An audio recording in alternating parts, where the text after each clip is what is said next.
The May 9th, 2017 meeting of the Monroe County Legislature will now come to order. Will the clerk please call the roll?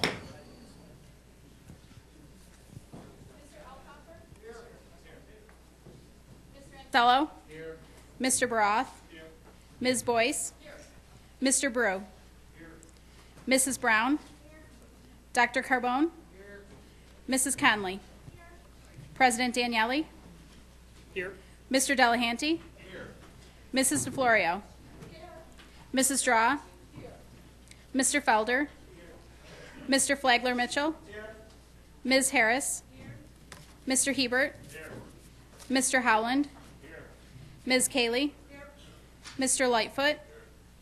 Mr. Marionetti. Here. Mr. Michike. Here. Mr. Morelli. Here. Mr. Moyo. Here. Mr. Rocco. Here. Mr. Shepard. Here. Ms. Taylor. Here. Mr. Terp. Here. Mr. Wilcox. Mr. Zale. Please remain seated. I'd like to introduce Bishop William Davis of the Cathedral of Hope Community Church, who has been invited this evening by legislator Tony Michike.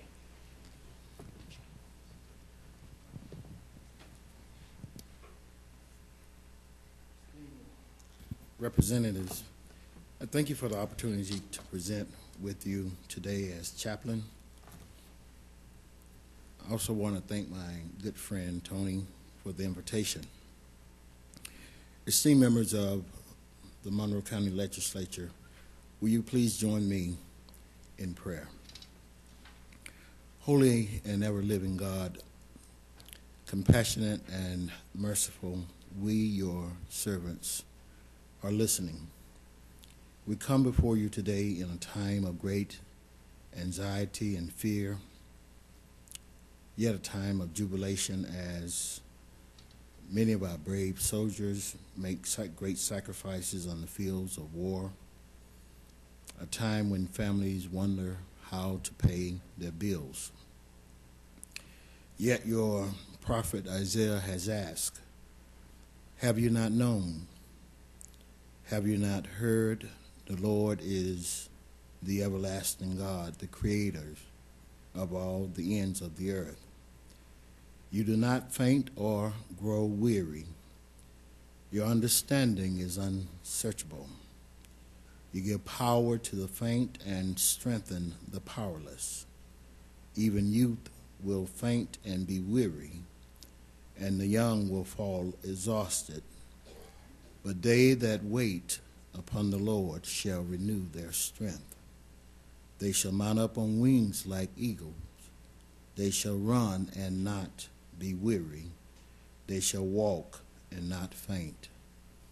Give us the courage to dream new dreams, to see new possibilities, to look forward with hope resting in the blessed covenant, that each day is a new day, that the heavens are ripped open and your spirit is poured forth upon the earth, that a straight path might be made in the wilderness, and all your children will make it home. So today, with the abiding faith and calm assurance, we invoke your presence on these proceedings. You are the creator and parent of us all. In your divine majesty, you have made us, each and every one, an image of you, our splendid diversity reflecting your infinite glories. You are our Redeemer and Liberator, companion to the poor. You have promised to lift up the powerless and cast down the powerful, to gather the outcasts, heal the brokenhearted, to bind up their wounds. You have proclaimed release to the captives, recovery of sight to the blind, and to let the oppressed go free. You sustain and comfort us, filling us with your Holy Spirit, and thereby uniting us with all creation in every time and place, a fellowship of solidarity, a beloved community, reminding us that what we have done unto the least of us, we have done it unto thee. we call upon this good news in this year of the Lord's favor. Might a few drops of your favor fall upon us today, giving these elected representatives of your people courage and wisdom, that they might be instruments of your grace and peace, sowing love where there's hatred, pardon where there's injury, union in the place of discord, faith instead of doubt, hope not despair, light to cast away darkness, and where there is sadness, joy. Giver of immortal gladness, fill us with new life today. We, your humble people, beseech thee, and in all your many names we pray, amen.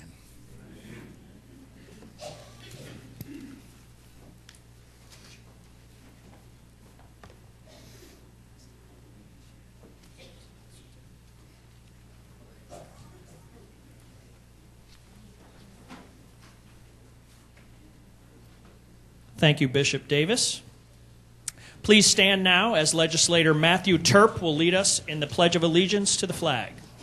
I pledge allegiance to the flag of the United States of America and to the republic for which it stands, one nation, under God, indivisible, with liberty and justice for all.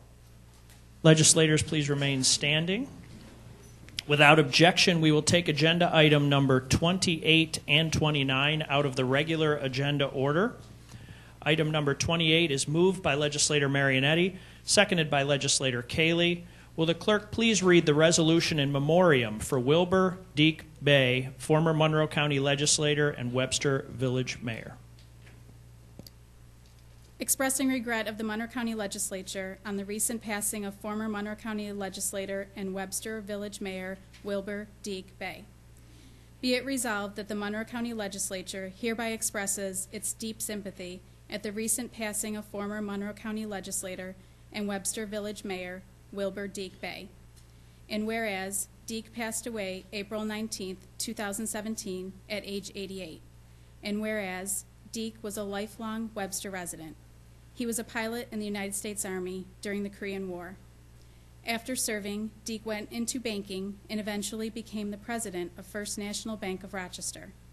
And whereas Deek began his political career on the Webster Village Board. After this, he served in the Monroe County Legislature from 1969 to 1976. In 1993, Deek became mayor for the Village of Webster. In his tenure as mayor, he was an adamant supporter of the village's own water supply. He served as village mayor for 2 terms, stepping down from the position in 2001. And whereas Deek is survived by his wife Barbara, children Lisa and John, Lynn, Timothy and Robin, Kim and Randy, Robin, Kyle, as well as 12 grandchildren and 9 great-grandchildren, and many nieces and nephews. And whereas Deek will be remembered as a kind leader who worked tirelessly for his community, as well as a loving family man, he will be greatly missed by all who knew him. Be it further resolved that the clerk of the legislature is hereby requested to forward a copy of this resolution to the bereaved family. This resolution was adopted unanimously, with each legislator rising in his or her place for a moment of silence.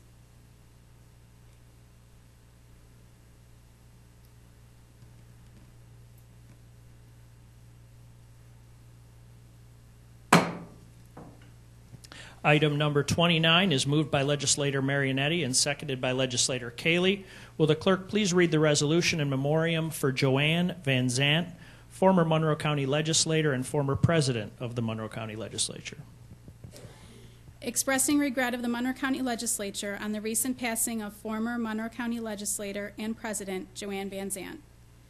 Be it resolved that the Monroe County Legislature hereby expresses its deep sympathy at the recent passing of former Monroe County legislator and president Joanne Van Zant. And whereas Joanne passed away peacefully on April 26, 2017 at age 89. And whereas Joanne was born in 1927 in Philadelphia to Elizabeth Harding Dill and Louis Edward Dill. She attended college at the University of Pennsylvania. She married Theodore Fisk Van Zant in 1950, and they began their family of 4 children in 1955. And whereas Joanne served 5 consecutive terms in the Monroe County Legislature from 1977 until 1992.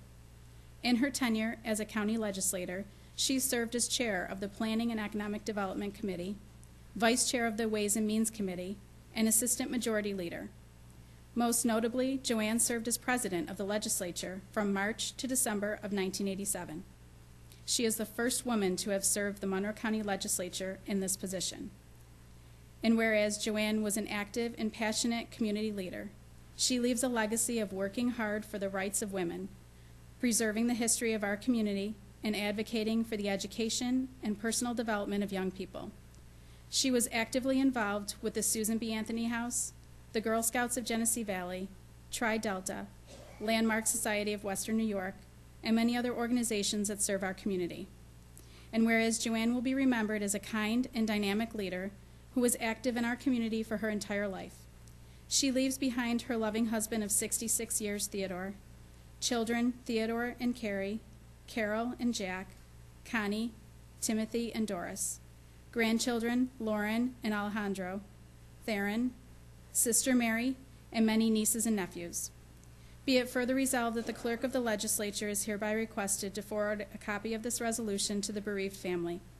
This resolution was adopted unanimously, with each legislator rising in his or her place for a moment of silence.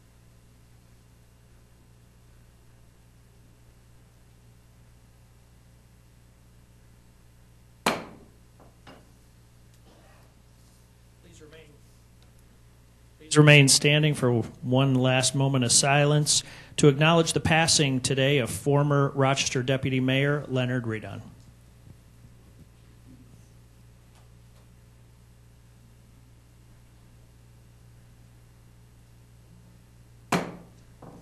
Please be seated.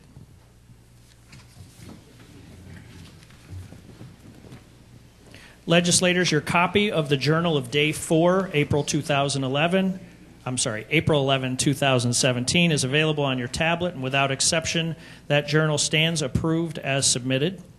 There is a hearing loop in place tonight to assist those who are hearing impaired. Anyone requiring assistance should inquire in the clerk's office. If you have a cellular phone, pager, or other electronic devices in your possession, I would request that you make it inaudible for the duration of the meeting. Thank you for your cooperation. Legislators, the referrals submitted to the legislature for the next committee cycle are available on your tablet as well as online. I would like to take a moment to congratulate Legislator Joe Morelli, on his recent engagement. Congratulations, Legislator Morelli.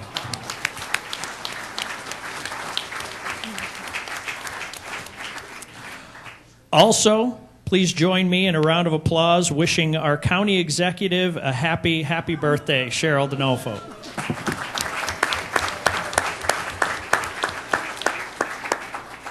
What a better way to spend your birthday, right? Very nice. This evening there are several proclamations scheduled. Madam Clerk.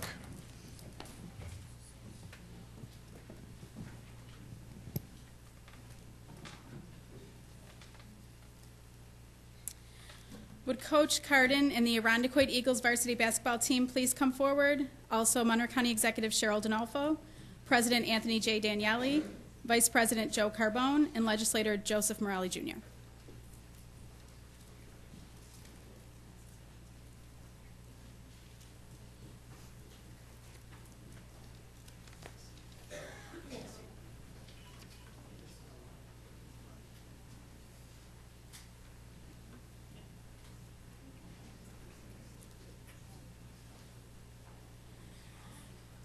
Winning a state championship is a culmination of hard work, dedication, and perseverance. These 3 qualities were shown time and time again by the Irondequoit Eagles varsity basketball team led by head coach Chris Carden. The Eagles posted a 25-1 record. Throughout the season, the Eagles allowed only one opponent to score over 50 points. And whereas during the regular season, the Eagles picked up key victories against Fairport, rival Greece Athena, as well as many others that landed them in the #1 seeded team heading into sectional play. They picked up a win against rivals Greece Athena in the sectional title game and advanced to the crossover game. With a win over North Tonawanda, the Eagles found themselves playing in the state semifinal game against Jamesville DeWitt. With their semifinal victory, the Irondequoit Eagles faced Our Lady of Lourdes from Section 1 in the state championship game. With some key baskets at the right moment and an excellent defensive game, the Irondequoit Eagles became New York's Class A state champions. And whereas the Irondequoit Eagles have made Monroe County proud throughout their entire season, the Eagles' hard work, commitment, and dedication to the game of basketball was rewarded when they received the title of state champions. Success in athletes often translate to success later on in life because of the lessons learned on the court. Monroe County is proud to have such talented role models in our community. Now, therefore, we, Cheryl Donolfo County Executive, and Anthony J. Daniele, President, and Dr. Joe Carbone, Vice President, and Joseph Morelli, Jr., Legislator, District 17, on behalf of Monroe County, do hereby recognize and congratulate the Irondequoit Eagles varsity basketball team on winning a Class A state championship.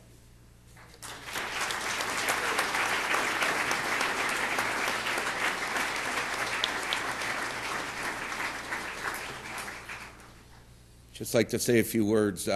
We have a few boys that are playing spring sports. They have meets and matches today, so they're not here. But we'd like to really thank you for having us and honoring us. It's been, for me, an honor today, but an honor to coach these guys. It's been a great ride. They really came together throughout the season, played their best basketball when their best basketball is needed. And it's my hope that they carry the lessons, some of the lessons that they've learned in life, combined with their families and basketball, that can extend beyond when they graduate from high school. And that's what I'm really looking forward to, seeing them playing the game of life after the season. But it's a season we'll never forget. We share this bond forever. And I really thank you again for honoring us today. It's been a pleasure. Thank you. Thank you.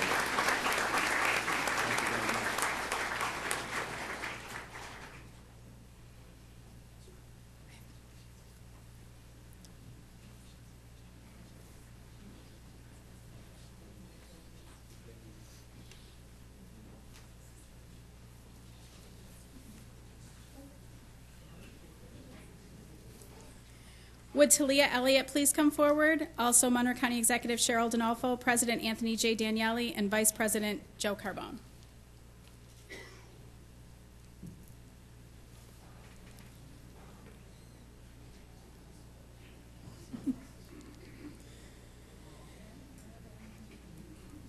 Monroe County is fortunate to be the home of many successful citizens of all ages. One such Monroe County native is Talia Elliott.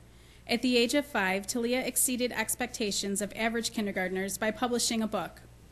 And whereas 5-year-old Talia Elliott is a kindergartner student at Hellendale Road Primary School in Irondequoit. When most kids her age are just starting to learn how to read, Talia released a book called Puppy Love. This book is about Talia's favorite stuffed animal that she named Puppy. This book teaches valuable lessons about love, morale, and the importance of family. On April 2nd, families were invited to Talia's book launch that doubled as a community-wide playdate. The event featured musical performances, prizes, food, and games. And whereas, aside from the recent publication of Puppy Love and her love of writing, Talia also enjoys reading, dancing, singing, and acting. She is known as the edutainer, a combination of educator and entertainer. It is evident that Talia's future is bright. Talia exemplifies the old adage that age is just a number when you have ambition, passion, perseverance, and goals. And whereas Monroe County is proud that Talia Elliott calls Monroe County home, she is a role model for other students and a rising star in our community. Now, therefore, we, Cheryl Donolfo, Monroe County Executive, Anthony J. Daniele, President, and Dr. Joe Carbone, Vice President, on behalf of Monroe County, do hereby recognize and congratulate Talia Elliott on the publication of her book, Puppy Love.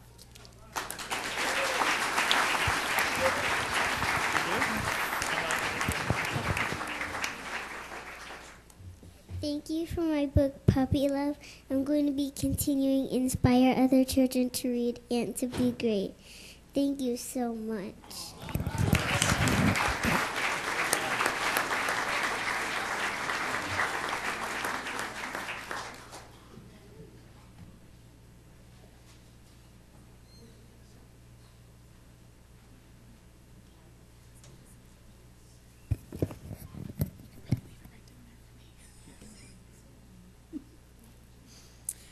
Would Donna Bailey please come forward? Also, Monroe County Executive Cheryl D'Onofrio, President Anthony J. Daniele, and Legislator Lachey D. Harris.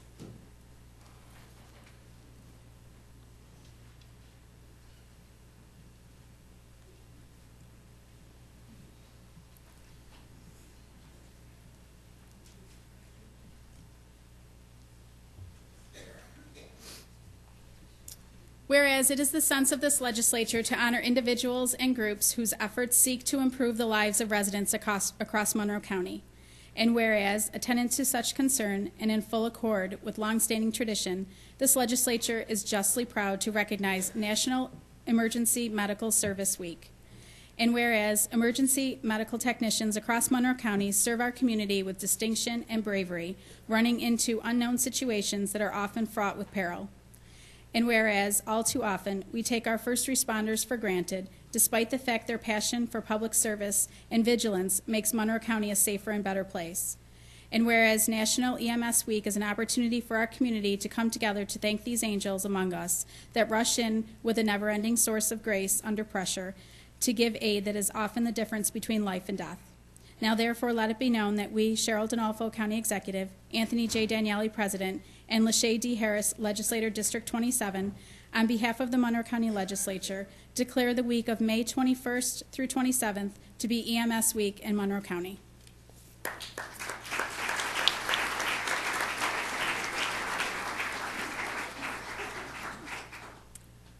Thank you very much. We're graciously going to accept this proclamation on behalf of the Monroe-Livingston Regional EMS Council, and thank you again.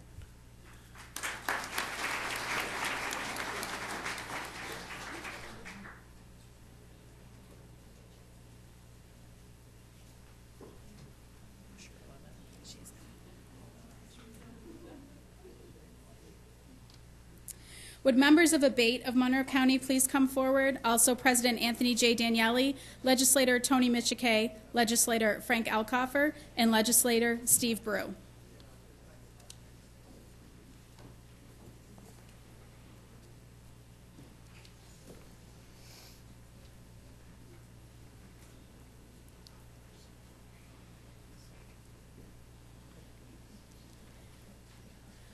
Motorcycle safety remains a prominent issue in our community. Every year, there are tragic numbers of motorcycle-related accidents that are easily avoidable through adequate education and awareness. Many drivers and bikers are unfamiliar with motorcycle safety strategies, and in some cases, this can escalate to a life or death situation. For this reason, it is critical that we continue to advocate for local riders and the awareness campaigns that can save their lives.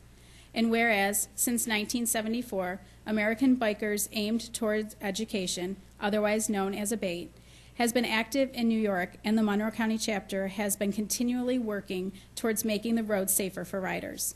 Their local efforts aim to encourage awareness from all angles for both those who use vehicles and for riders to know proper biking tactics to reduce the likelihood of accidents. And whereas, with the traditional start of motorcycle riding season being the month of May, it is fitting that it also be Motorcycle Awareness Month. With this annual recognition, it gives the general public a great opportunity to discuss motorcycle safety, a cause that everyone in the community must contribute to in order to ensure the safety of riders and automobile users. ABATE Monroe County has for decades been a trusted advocate for riders and other similar causes, and the Monroe County Legislature thanks them for their efforts. Now, therefore, we, Anthony Daniele, President, Tony Michike, Legislator District 26, Frank X. Alkoffer, Legislator District 4, and Steve Brew, Legislator District 12, on behalf of the entire Monroe County Legislature, do hereby present this certificate to ABATE of Monroe County in recognition of Motorcycle Safety Awareness Month.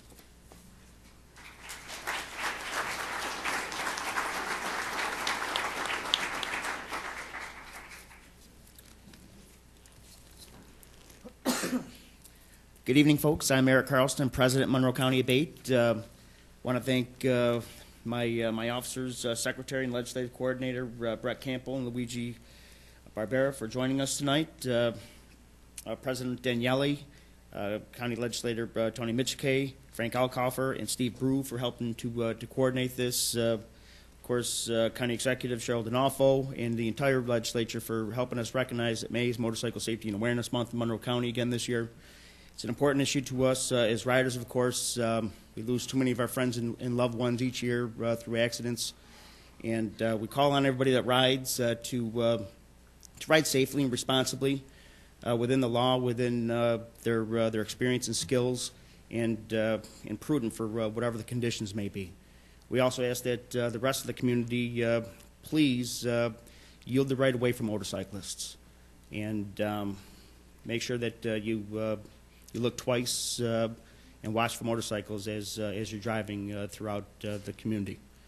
Another important note, this time of year, people are starting to mow their lawns. You might not have ever thought about it, but please don't blow grass clippings out into the road, because that can create an unsafe condition also for motorcycles. All right. Thanks again. We appreciate the support.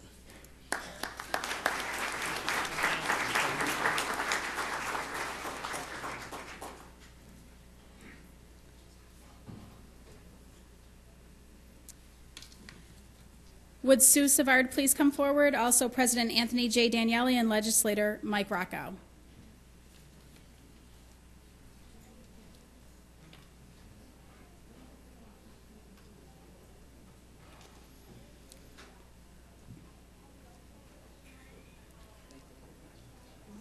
Monroe County regularly recognizes the accomplishments of outstanding citizens in our community.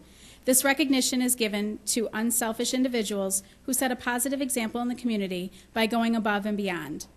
And whereas in 2012, the Monica W. Andrews Creative Volunteer Leadership Award was established as a memorial to the late Brockport resident.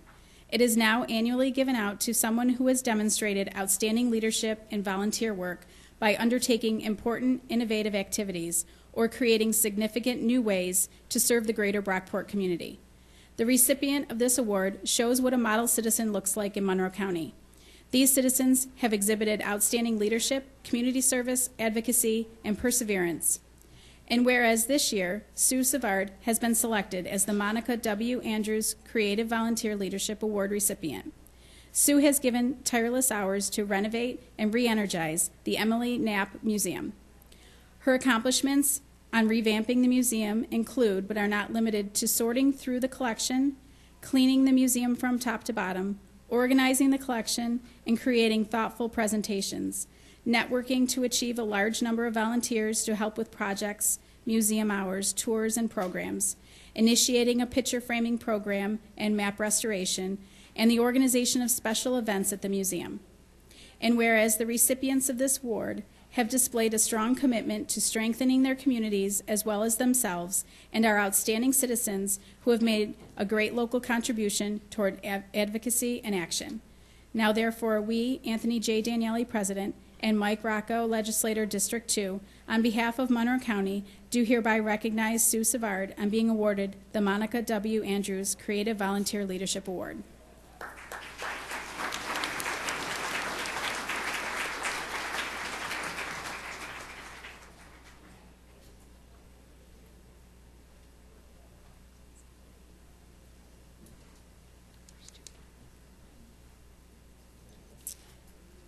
Would Rebecca Orr and Marty Parzinski please come forward? Also, President Anthony J. Daniele and Legislator Matthew Turp.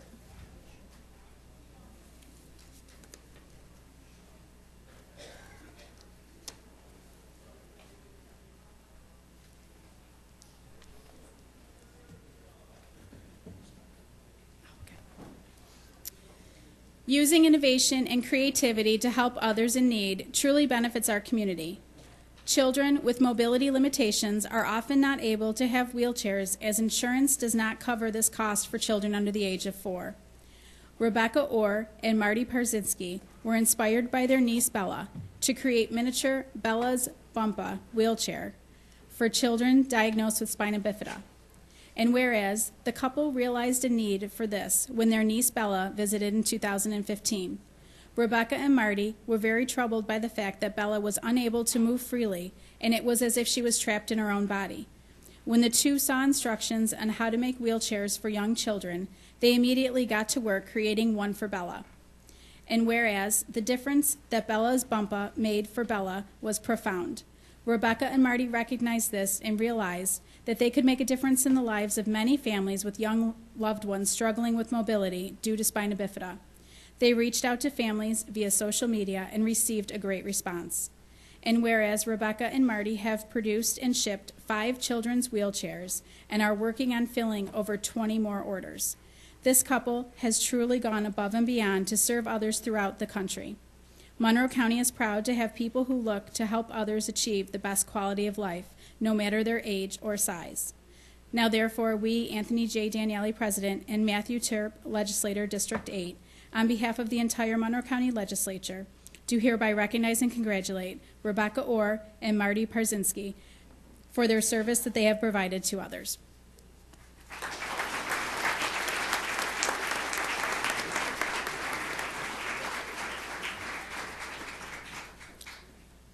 I just want to thank Matthew and the legislature for having us here tonight. Rebecca couldn't make it tonight. She's ill, but just to give you an update, we are now up to 35 chairs out there. We're in 27 states, the Philippines, London, Mexico, and Canada. We've had a lot of response.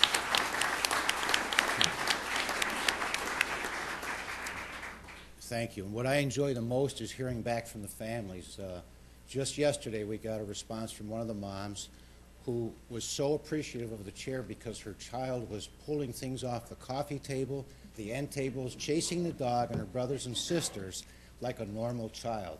She couldn't believe she would ever have her baby be normal, and this device right here has allowed that child to be normal. Many responses in the same note. It's very inspiring. We are basically do this through donations. We've got a great support group, and we're going to do this as long as we possibly can. We'd like to continue to get to be worldwide, just like we started. Thank you.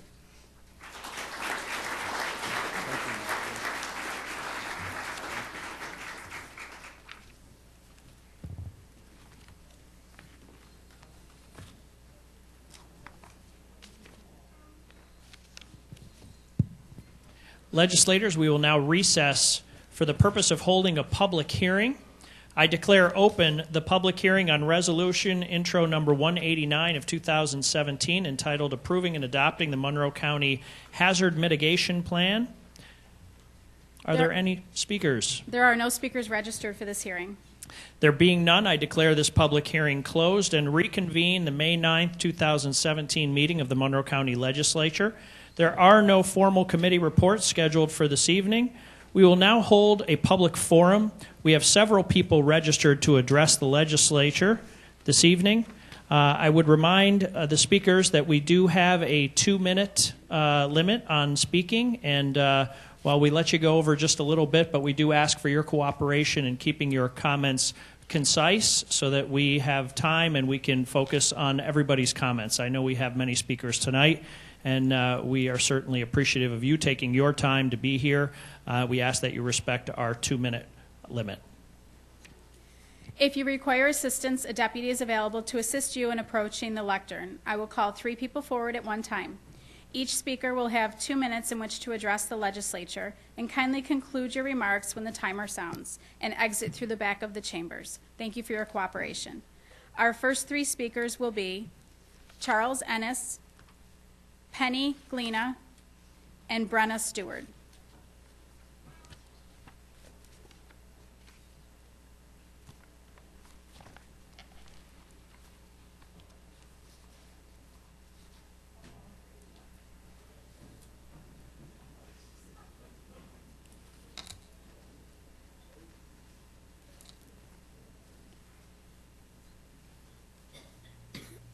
Good evening. Thank you for taking your time to listen to me talk today. My name is Penny Glena, and I'm a student at the College of Brockport, and I recently completed a 440-hour requirement at Child Protective Services for my undergraduate degree in social work. Child welfare is an interest that I immediately had within the field of social work. Through research and different assignments, I learned a great deal of what caseworkers and social service workers do within child welfare. I was excited to be a part of this someday, and I was empowered to take action. Taking an internship at CPS has changed my views on the child welfare system. Within CPS, the primary goal is to ensure the safety of children. A secondary goal is to provide support for the families. CPS strives to protect and empower the families that we work with. However, I found myself as an intern that the high caseloads and understaffing, I want to emphasize that the intensity of the work that is done is for little pay. Monroe County caseworkers make $13,000 to $14,000 less than surrounding counties in New York State. To say this is discouraging is an understatement. Along with the caseworkers in Monroe County handling twice as many cases than the Child Welfare League in America recommends, child welfare experts at CPS workers recommend no more than 12 cases at one time. Here in Monroe County, caseworkers have up to 30 and even up to 60 cases at one time. I believe creating positions is necessary, as reports on the hotline have been increased from 7,600 in 2014 to over 10,000 in 2016. Reports received in 2014 were a range of 21 per month. In 2017, there are over 27 reports per month, on average, per caseworker. The increase calls for action so that these caseworkers are able to give quality time and help each family. Even with the 2 days a week that I was at Child Protective Services, I got discouraged and lost passion for working within this field. I'm not sure that CPS is something I'd like to continue doing following graduation, because I know there's little time to focus and make a true impact on the families that we work with. Monroe County has amazing caseworkers. I work with some of the best. Even the positive supervision and great coworkers as motivation, I saw that it was hard to keep up on everyday caseloads and tasks. It is discouraging to see that Monroe County is having trouble recruiting members to become caseworkers. However, I see why. It's because Monroe County needs to start showing that the caseworkers and the families they work with and child welfare is an important priority. I believe that making salaries competitive with other counties and other jobs within the social work field, CPS would be able to attract new caseworkers, retain current staff, and therefore help decrease the caseloads. Caseworkers need to see a fair amount of reward for the draining and emotional jobs that they come to day after day, the job that is driven originally by the passion for helping children and families and the resilience. Thank you.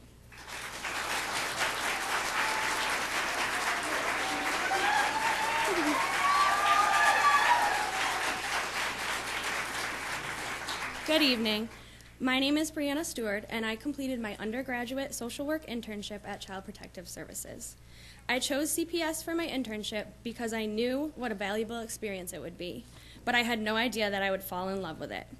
Despite this, I will not be taking the caseworker exam when I graduate. The job of a caseworker is a demanding one. When the extremely high caseload sizes are added to this, it's nearly impossible. The New York State Office of Children and Family Services considers anything over 15 cases per caseworker to be excessive. I have never seen a worker with a caseload of 15 or less.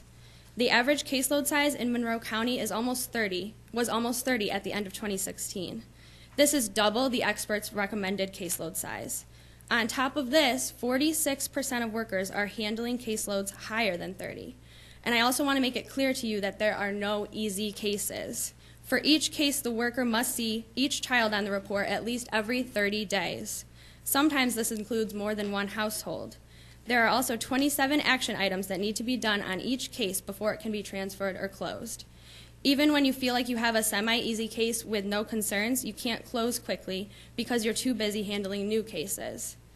The increase in new reports when the hotline was shut down in April of 2015 also needs to be accounted for. There were around 10,000 reports received in 2016, and there were considerably less caseworkers to handle them than when there were around 7,500 reports in 2009. County administration needs to address the increase in reports by creating more caseworker positions and recruiting, hiring, and training enough new workers to fill these vacancies. It's hard to recruit for such a tough job, and one way I think which would attract more people to Monroe County is to make our salaries competitive with other counties. Workers in Ontario County are making over $10,000 more than caseworkers in Monroe County.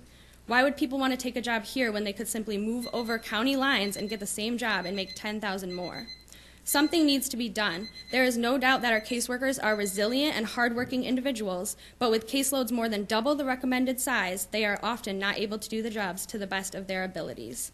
In order to protect the children to the best of their abilities, caseworkers need the opportunity for a fair caseload and competitive salary. Thank you.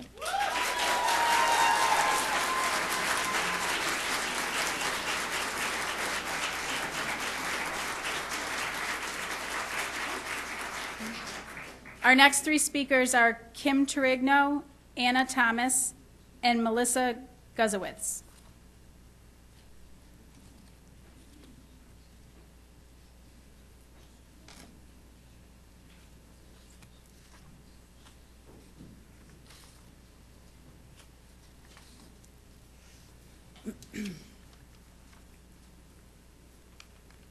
Hi, my name is Kim.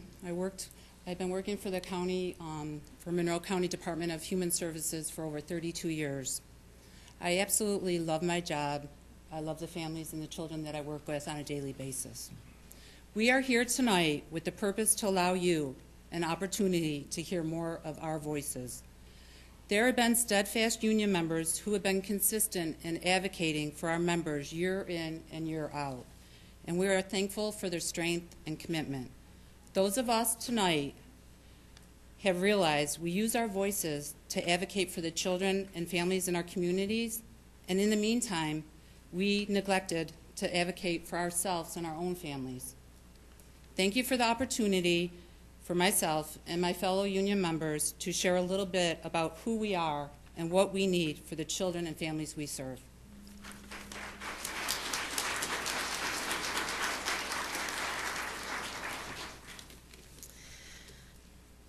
My name is Anna Thomas, and I began to work for DHS and CPS investigations in 2003.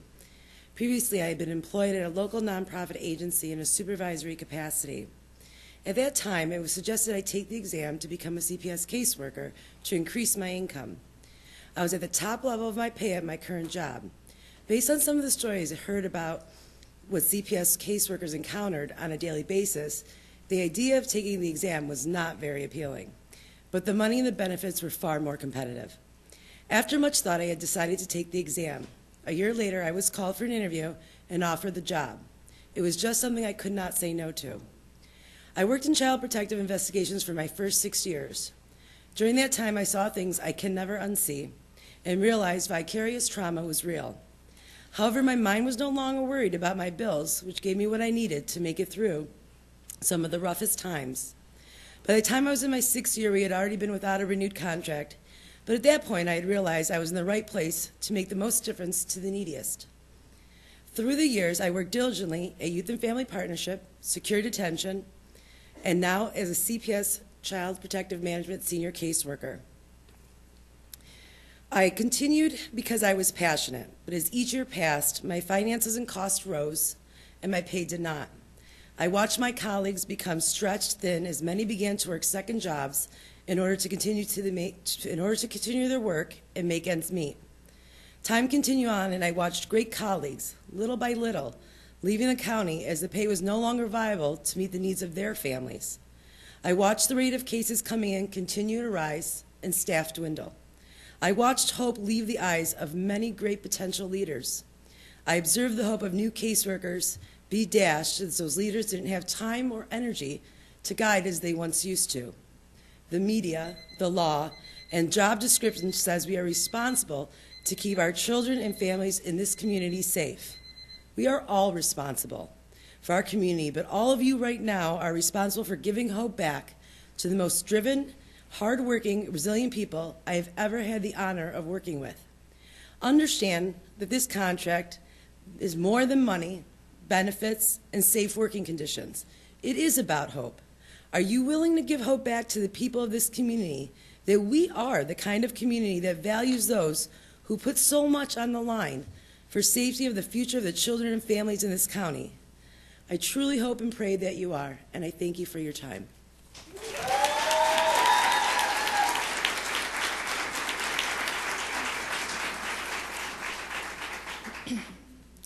Good evening. My name is Melissa Guzowitz. I'm a CPS caseworker on the management side. I have worked for the county for 9 years. If I was allowed the time to serve my families to the best of my ability, I am sure I would be a catalyst to help stop the cycle of child neglect, child abuse, and foster care placement. I continue to stay with the county for a variety of reasons. Most importantly, I truly love my job. I love my families, and I love that I feel I truly make a difference in the lives of the parents and children. I'm here tonight as I'm extremely worried about the state that CPS in this county has become. Each year, I feel more afraid for the children and families in our community. It started with the closing of the hotline, which then increased caseload substantially to the point now that mandatory overtime is the norm, even in management, which has been unheard of apparently. Not only do we need to investigate allegations of abuse and neglect, but we need to ensure we can support families to prevent future neglect, abuse, and abuse of our children. Together, we can break the cycle of abuse and neglect. The things we do, or the things we see and do on a daily basis are horrific and traumatizing. You may ask, why do I continue in this position? I do this because I believe we need to do better as a community. We work with schools, police, doctors, hospitals, judges, lawyers, and many other professionals, and have been recognized as first responders. We go into homes with open drug sales, visible weapons, insect infestations, raw sewage, and hear children tell us things that no child should ever witness, experience, or live. Recently, I became aware of a fact I had not known. I knew that my father was unfortunately in and out of foster care as a child, but I did not know that my grandfather was as well in the system, and he did not know his biological parents until he was an adult. He went into the Navy at 17 during World War II. My cousins and I are the first generation in this country that no one was placed in the foster care system during childhood. Knowing the system and working in it like I do, we see generations come through our doors, and family was able to stop that cycle. In closing, I'm here tonight to stand in solidarity and ask for a fair and reasonable contract for the extremely hard work we do day to day, as I am dedicated to my families and the community that I serve on a daily basis. Thank you for your time.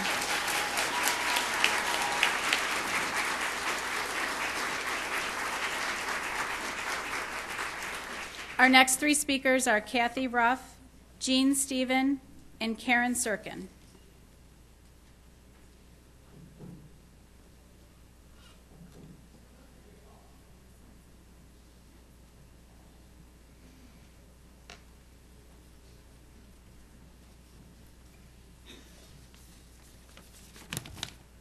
Hi, good evening. I'm Karen Sirkin. I'm here with Federation of Social Workers. I'm a child protective caseworker with Monroe County, and I'm here tonight to tell a story of one of our casework supervisors whose dedication to our community's children and families has been unwavering for the 30-plus years that she's worked with the county.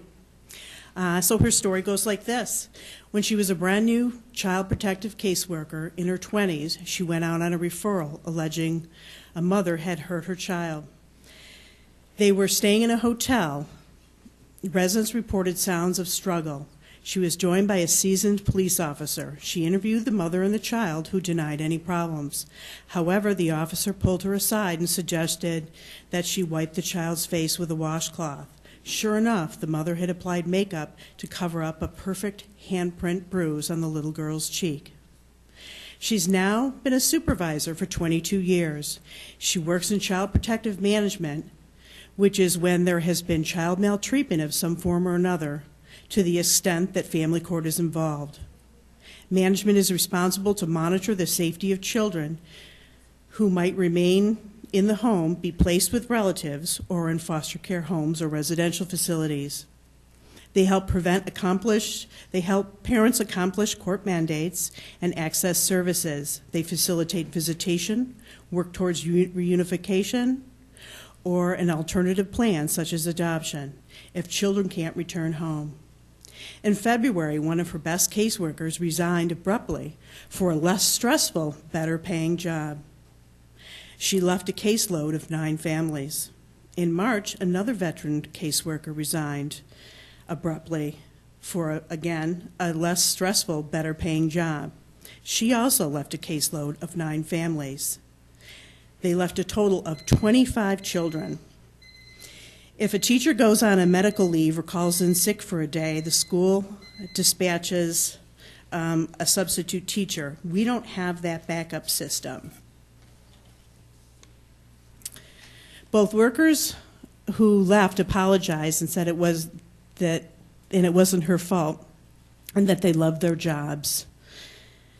In May, she's hoping for 2 replacements from the training class sometime in July. She hopes they stay long enough to learn the millions of things a good caseworker needs to know.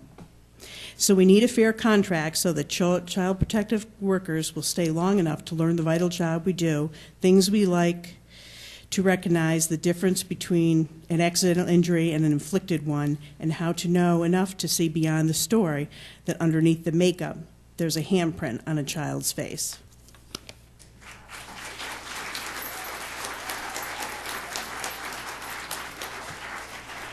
My name is Kathy Ruff. I'm a supervisor in Child Protective Services. I've worked for the county for 26 years. I'm here tonight because I'm extremely concerned with our workforce. Working in Child Protective is no longer a sought-after job. Many people are leaving to work in the state level or in private agencies which pay more than the county and have less stress. In 1994, 3 years into my work, I finished my master's degree in school counseling. People asked if I planned to leave, to have work in a setting with better hours and summers off. I stayed, and they thought I was crazy. I stayed because I believed in our mission to help at-risk children and families. I noticed a change beginning around 2010. People were beginning to leave, and I made a decision to accept a promotion to senior caseworker. Again in 2013, people were leaving. I made a decision to become a supervisor. I was extremely concerned that knowledge and experience were leaving the county, and at-risk children and families would suffer. I now supervise a team of 6 workers. My most senior worker has been with the county for only 5 years. Even with 5 years of experience, assessing for risk and safety is not easy, so I frequently go in the field with them. I'm 51 years old, and I make visits in dangerous areas with my notebook, my pen, my social work skills, in order to support and retain my staff. I do this despite my age, despite my title, because the families of Monroe County deserve our dedication. The children and families also deserve to know they are valued and respected by all of you in this room. Unfortunately, workers do not feel valued and respected, so they continue to leave the county. This impacts everyone. Thank you to Justin Wilcox for attempting to support the state recommendation for a caseload cap of 15 cases per worker. The sad truth is there are not enough employees in Child Protective to have that recommendation become a reality, so caseloads remain 3 times that amount. While there are people saying we have approval to hire 3 classes a year, the classes are not full. Some workers leave during the training, and some leave soon after being placed on the team. Why? Because this county is no longer a competitive employer, and the stress is not worth a person's peace of mind. Each contract presented to us has not been fair, given the job qualifications and the expectations. All of us have college degrees. We are bound by family court mandates as well as federal and state regulations. We are considered emergency personnel, meaning we work unless the county closes, and even then, we are expected to be on call. Thankfully, I have a stable team, and I believe that's because I bring hope to work each day. I started here when it was a great place to work, and I really believe that it's going to come again before I retire. I'm pleading with you to push our leaders to make the changes necessary so people will want to work here again. The families of Monroe County deserve this.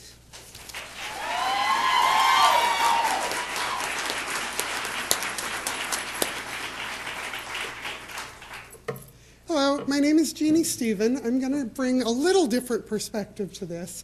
I'm a casework supervisor. I've worked for Monroe County for a little over 24 years.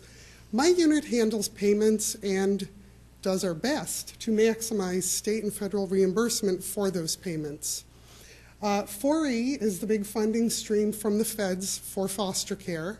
It pays for 50% of the costs of foster care. That's uncapped. So not a block grant, not limited. The more kids we can find to be 4E eligible, the more money Monroe County can get from the federal government. We recently have found out from the state that the feds are increasing the requirements for documentation, not just for eligibility, but also for individual payments. So now we not only have to support that, yes, the child met these eligibility criteria coming into care, but each and every payment we make that we want to claim 4E funding for has to meet the criteria as well. This puts a huge burden of documentation onto our caseworkers. And I know some of you are parents. When you have a sick child, are you worried about what you might have to do at work tomorrow? Do you worry about yourself? Do you worry about these sort of back burner things? No. You deal with what's in front of you at that time. And CPS workers are truly in crisis mode right now. They are so wrapped up in what's right in front of them, keeping children safe, keeping families, keeping siblings together whenever possible, that these documentation issues sort of get pushed to the back burner. We've had such high staff turnover. Caseworkers are struggling to keep up with the court mandates, the state mandates, the trainings. When it comes to learning all of these payment requirements, forget it. That's beyond them. But that's what I do. And I just would like to ask you to please consider giving us a contract that makes this an attractive job again. Going to 40 hours would have been a 13% pay decrease. How many of you would even want your kids working at social services for $16 an hour? Would you tell them go to Costco? It's got a better future. It's got better growth. Because I think that's what's happening with our new caseworkers. So thank you very much for your time. And we really hope to see a contract that will tell the families and tell us that, yeah, we value what we do and we need new caseworkers and we want them. Thank you.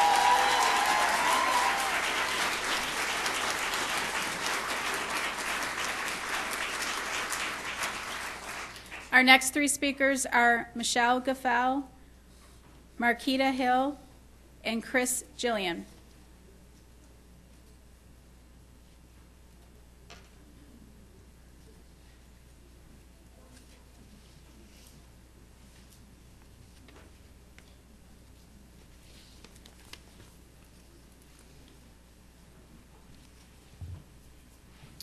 Hi, my name is Michelle. I have been a resident of Monroe County since birth. I am married with 3 children and have chosen to remain a resident of Monroe County.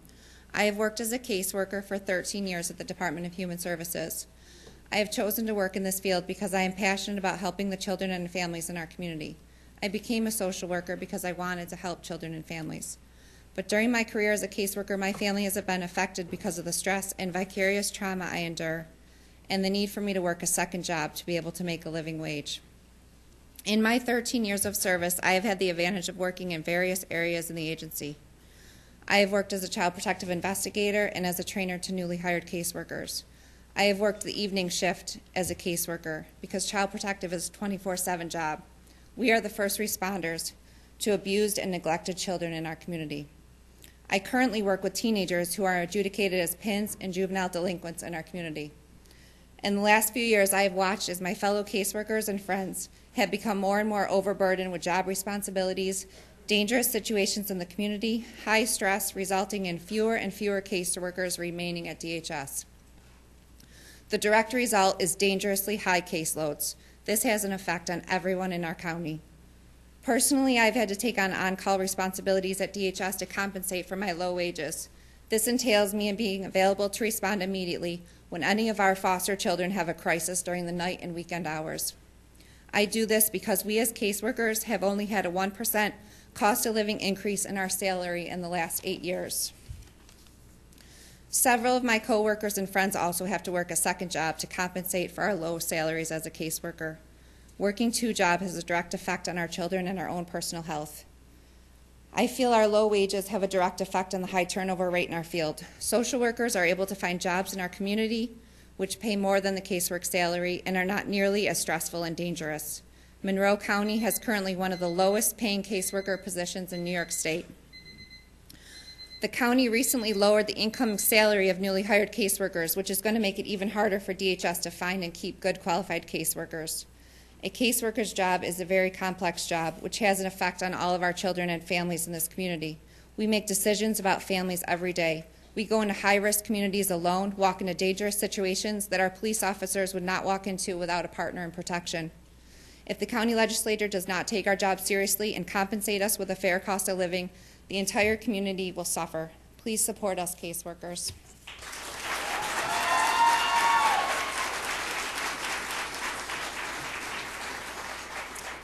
Good evening. Happy birthday, Mr. Knopfler. As I stand here nervously in front of you, I'd like to tell you a little about me. I have worked for the Department of Human Services as a caseworker in the Children and Family Services Division for 6 years. I spent my first 5 years in CPS investigations where we receive intake reports from the hotline and go out into the community to investigate cases of neglect or abuse. In the past year, I've transitioned to the training team, where I work with new hires to learn the role of a CPS investigator or a management worker. I like to think that my job is a very important one. In case you're not aware, we're also considered first responders. My job sometimes entails some very chaotic and stressful situations. On many occasions, we have placed the needs of our families we serve above the needs of our own families. To elaborate more on this, as caseworkers, we tend to work until the job is done. This means getting off of work at times after daycare centers have closed, resulting in our kids being picked up late. This also means getting off of work at times after 9 p.m. doing removals just to ensure that the kids get to foster care and are settled in okay. This means our kids have now been to a second sitter for the day. And also, we're now having to feed them dinner at 9 p.m. We also sacrifice weekends and holidays just to stay afloat and to ensure that the children of our community are safe. I'm here today to bring light to the unfair treatment we as caseworkers receive. We are not fully compensated for the work that we do. We have not had a fair contract since I started in 2011. We have not gotten proper cost of living changes. Many workers like myself have to squeeze in a second job just to afford to pay for school tuition and daycare. I'm asking today that you look into the fair pay, wages, and regular increases for medical coverage and to make sure that the cost of the medical coverage doesn't overshadow the raise that we get. I also like help in recruiting new workers and to retain the great workers that we have.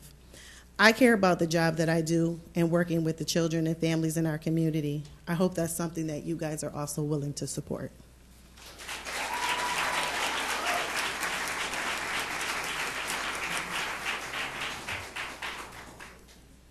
Hello, my name is Christina Fitzgerald. I have been employed with the Monroe County Department of Human Services for 12 years. I am currently a senior caseworker on the Child Protective Training Team. I have spent a total of 4 years on the training team in both a casework role and in a senior role. The training team's main function is to provide training for up to 18 newly hired caseworkers at a time for a period of 16 to 24 weeks. We work to teach and provide the foundational skills needed to serve families and protect children in our community. The current concern in our department's staffing issues is twofold. One, being the difficulty in attracting qualified individuals to the position, and two, being retention of current staff. Caseworkers are leaving the agency at alarming rates.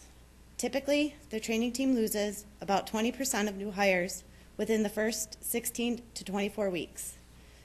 However, there are many others who will then leave before they have completed their first full year of employment.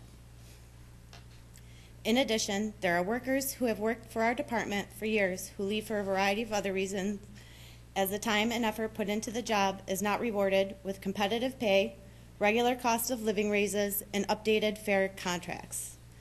In addition, changes made and proposed to contracts in the recent 2 years now have workers hired after January 2016 taking 12 years to progress to the top of their pay scales, compared to the 5 years it takes for hires pre-2016, in addition make around $2,000 less. When we are already in a situation where, due to the nature of our work, the dangers workers face in the field, the trauma workers deal with in working with the community's most vulnerable population, our department is struggling to recruit and retain workers, yet these are the sacrifices we have to make in our contracts that are proposed. It is a drain on taxpayer pockets to continuously hire and train workers without the benefit of a large pool of qualified candidates to select from, and without the benefit of resources and competitive pay to retain them. Research shows that child protective professionals who are experienced are able to achieve desired child welfare outcomes and make accurate safety and risk assessments, as well as achieve timely permanency outcomes for our children. These are the elements that protect the children, and these are the children that we protect every day in our community, then grow to be adults that become the parents, the workforce, the taxpayers, and the future of our community. I believe in our community, And I believe that we all have an obligation and responsibility to protect the most vulnerable individuals. That's why I work to protect children. Will you?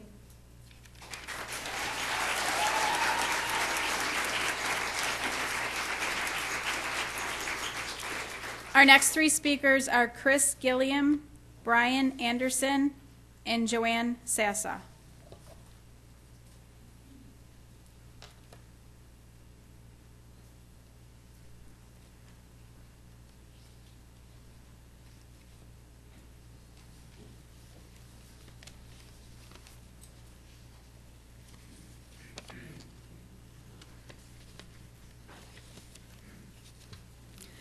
My name is Chris. I'm currently a residential services caseworker for Monroe County DHS. I have a bachelor's and a master's degree in social work. I have worked at DHS for approximately 12 years, 9 years as a foster care intake caseworker, and the last 3 as a residential services caseworker. While working at DHS, I have been with children shortly after being removed from their family. I have witnessed children struggle with the repercussions of neglect and abuse. I have seen children suffer because of the trauma they have experienced. I have been present with the youth shortly after the death of his mother. I have supported families through their history of traumas. And I have struggled with seeing my coworkers and foster parents navigate the impact of vicarious trauma. My story and what I've seen and experienced is not very different from that of my fellow union sisters and brothers. But I stay, we stay, to be a part of the solution and be a part of a team committed to making our community a safer place for children. I work with some of the most compassionate, hardworking, and committed people I know. Their commitment to the children and families in our community is unwavering. I'm here tonight to ask for help. Our agency has lost some phenomenal, compassionate, and competent people with experience. These are people who want to work for this agency, but after years of only one pay increase, have chosen a higher salary and less stress.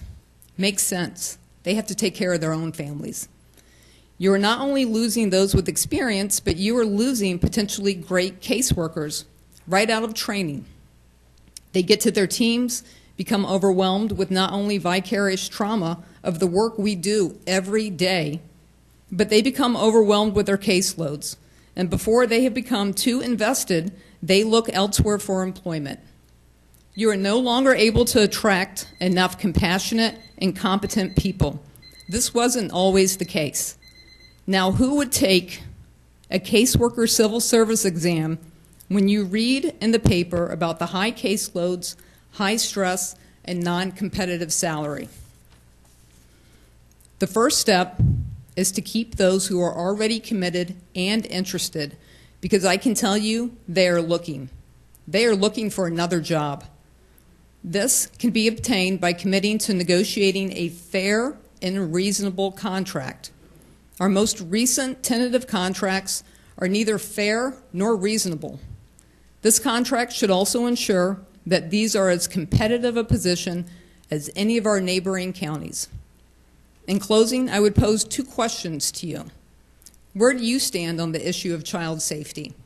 And what are you going to do to ensure that child safety is a priority in this community?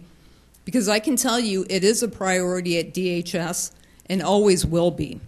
Our agency deserves better, our community deserves better, our children deserve the best. Thank you for your time.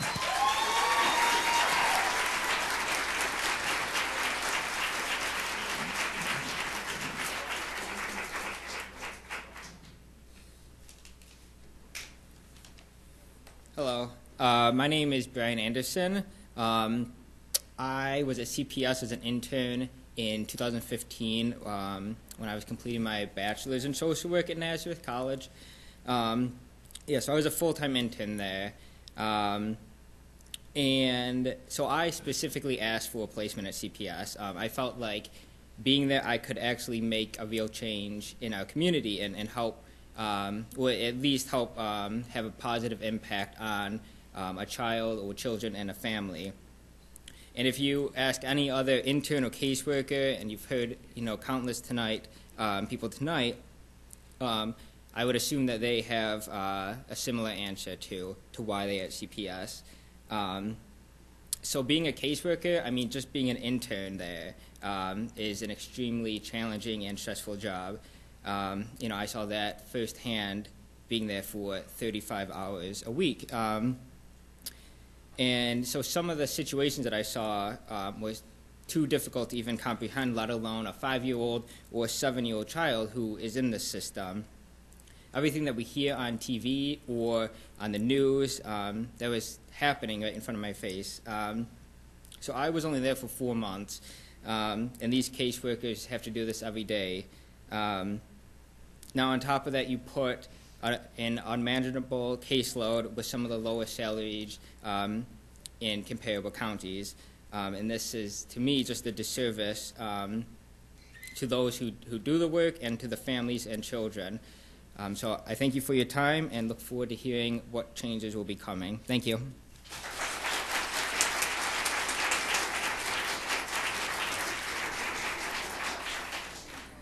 Okay, my remarks are mainly for this side of the aisle.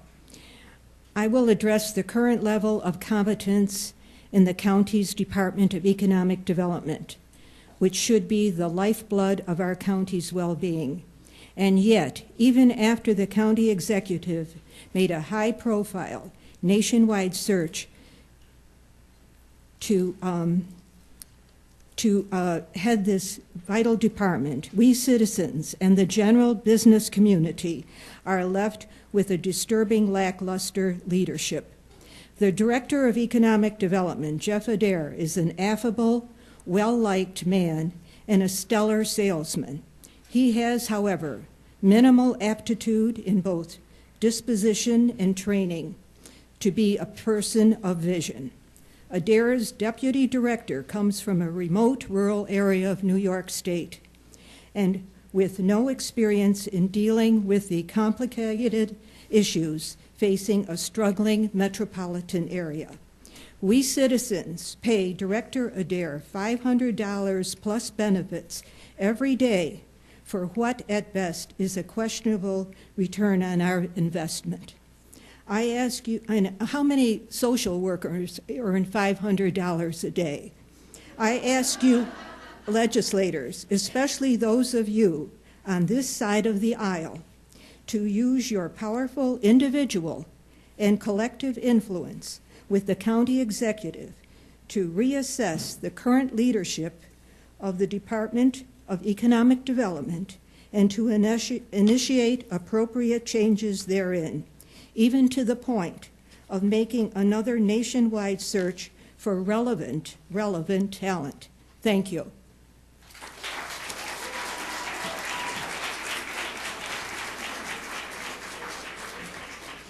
Our next 3 speakers are Jackie Campbell, Carl Unrath, and Steve Drexler.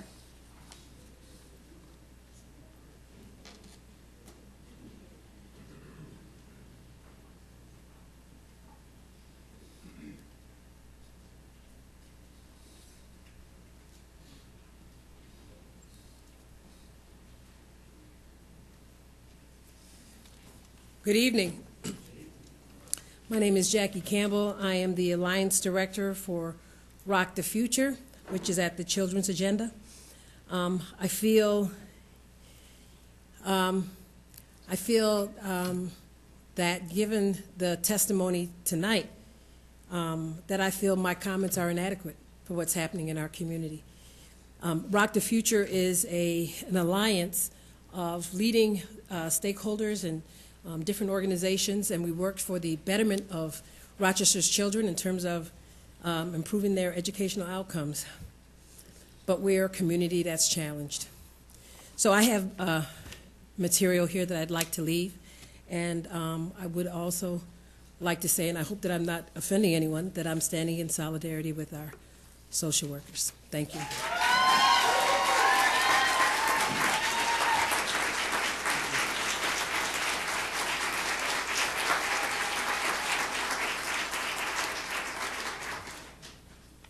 Good evening. Carl Unrath. I'm a United States Air Force veteran. I have a business in Monroe County, a small business. I I'd like to see Monroe County adopt the New York State Service Disabled Veteran-Owned Business Goals. I feel my business is too small to get New York State contracts, but I would have a chance to get Monroe County contracts. Thanks for your time.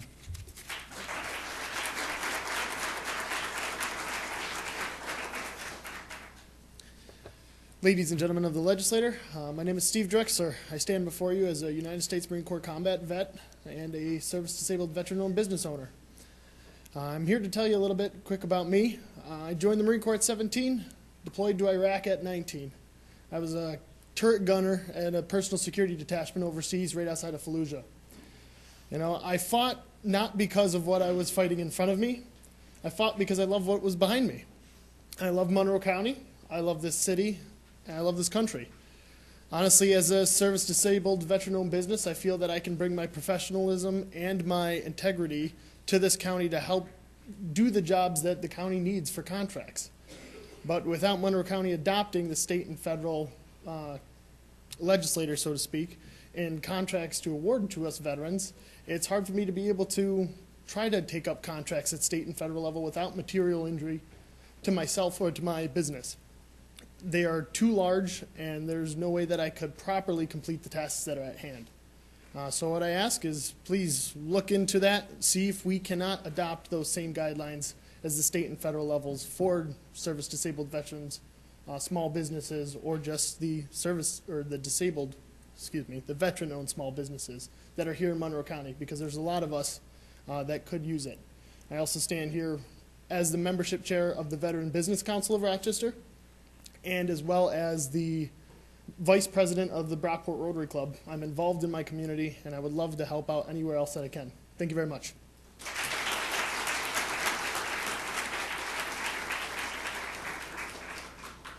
Our last speakers are Ken Hunt, Dan McDonald, and Charles Ennis.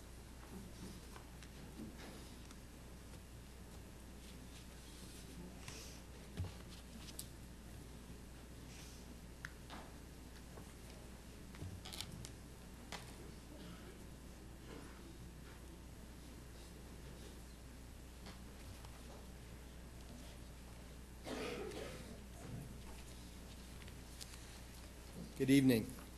My name is Ken Hunt. I am a U.S. Army veteran, Vietnam veteran, and also the Vice President of the Veterans Business Council. I'm here just to add support to adopting the regulations and the rules that Steve Drexler just talked about for veteran small businesses in Monroe County. I think it gives them a leg up. It also helps them out as far as competition and expanding their businesses. Right now, we are like an incubator for small businesses, veteran-owned businesses when they come to us. Right now, we have there are approximately, I would say, 250 to 300 veteran-owned businesses in the county. They're not all with us yet, but we hope to have that happen soon. But what I'd like to see is this regulation, these guidelines, these rules adopted that would suit Monroe County and would help out the veteran small business and the Veterans Business Council itself. Thank you very much for your time.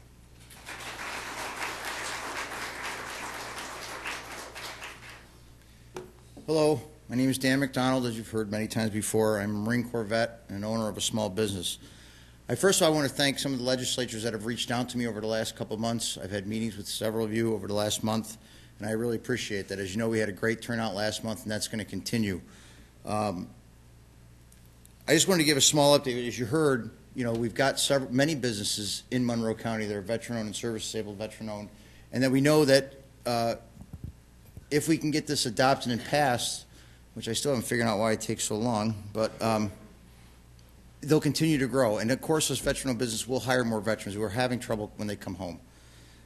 Just as a quick caveat, I know a lot of people have asked me about the Nassau County law. They're averaging about 2 businesses a month at the state level that they're certifying that are in Nassau County. So basically what I'm getting at, if you remember some of the other goals that have been set up years ago, ask yourself, okay, how many do we have then and how many do we have now? And it's going to be the same thing for the veterans, the veteran businesses. How many do we have now is one thing.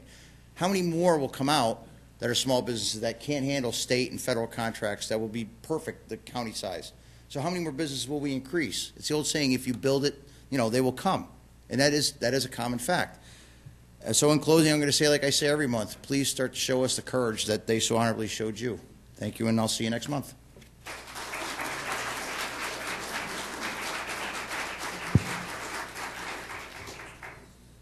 This concludes the public forum. At this time, recess the May 9th, 2017 meeting of the Monroe County Legislature and convene the Pure Waters Administrative Board for the Gates-Chili-Ogden Sewer District. The clerk will please note the attendance and read the first item on the agenda. Madam Clerk. PWAB agenda item number 1, referral 17-0134. Moved by Legislator Boyce, seconded by Legislator Draw. This is to adopt. Is there any discussion? There being none, all those in favor signify by saying aye. Aye. Any opposed? Item carries.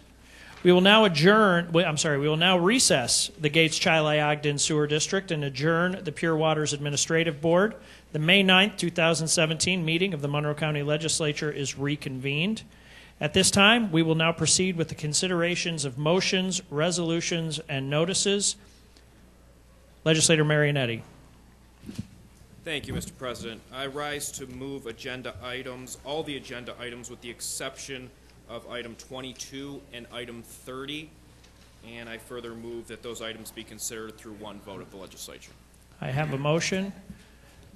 Okay, just to clarify, we are motion to move the agenda with the exception of items number 22 and 30, moved by Legislator Marianetti, seconded by Legislator Cayley. Considering those as one motion, all those in favor say aye. Aye. Any opposed? Items carry. Madam Clerk, I believe we are on item number 22. Item number 22, referral 17-0144. Moved by Legislator Terp, seconded by Legislator Draw. This is to adopt. Is there any discussion? Legislator Broth. Seconded by Legislator Broth. Very good. Again, for clarification, item number 22, moved by Legislator Terp, seconded by Legislators Draw and Broth. Legislator Broth. Thank you. I just rise to state that I'm very ecstatic that this referral has come to pass, and I want to thank all who were involved in making it occur, particularly Legislator Bronson, who brought the money to us from the State Assembly and the state coffers. And I'm particularly excited because this is going to cause a nice improvement to the Highland Park area, and Director Staub could talk to this as well. But essentially what we're doing is we're providing a nice improvement for both safety and visual impact for the Frederick Douglass monument that's actually located there. As we go there for the Lilac Festival and as we attend the park's events, I would urge you all to attend and visit this new structure. It's going to be put in place by the end of the fall season. Am I correct in that, Mr. Staub?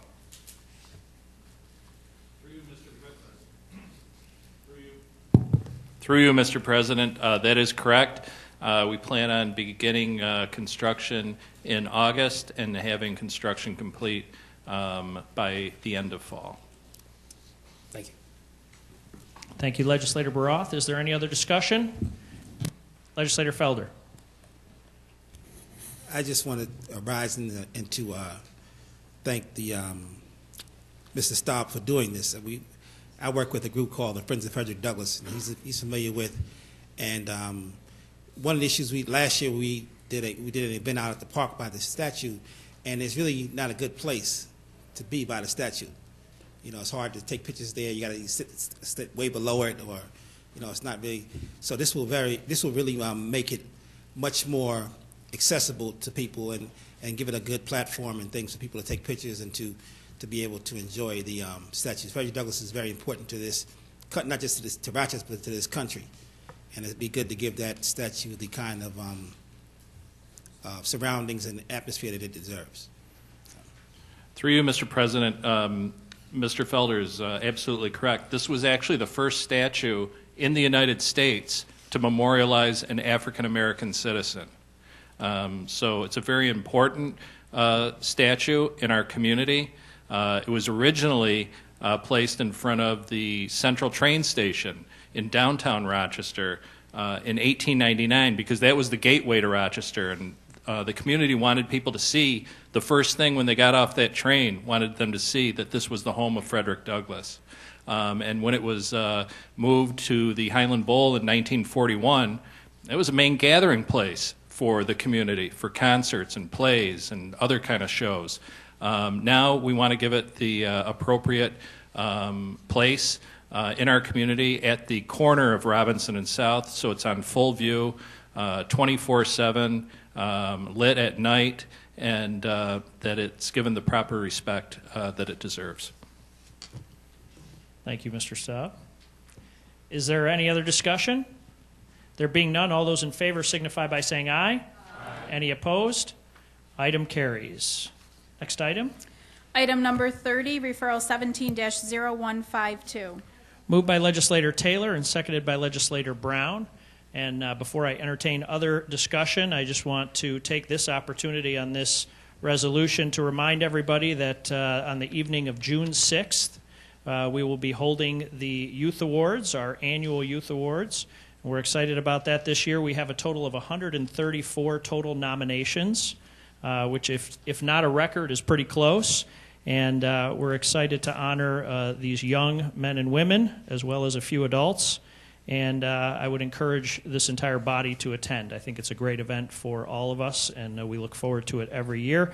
I'd also like to take a moment to thank Bridget and the rest of the staff who have worked diligently to put this event together, and I'm sure we'll do a phenomenal job on the night of the 6th. So with that, is there any further discussion on this item?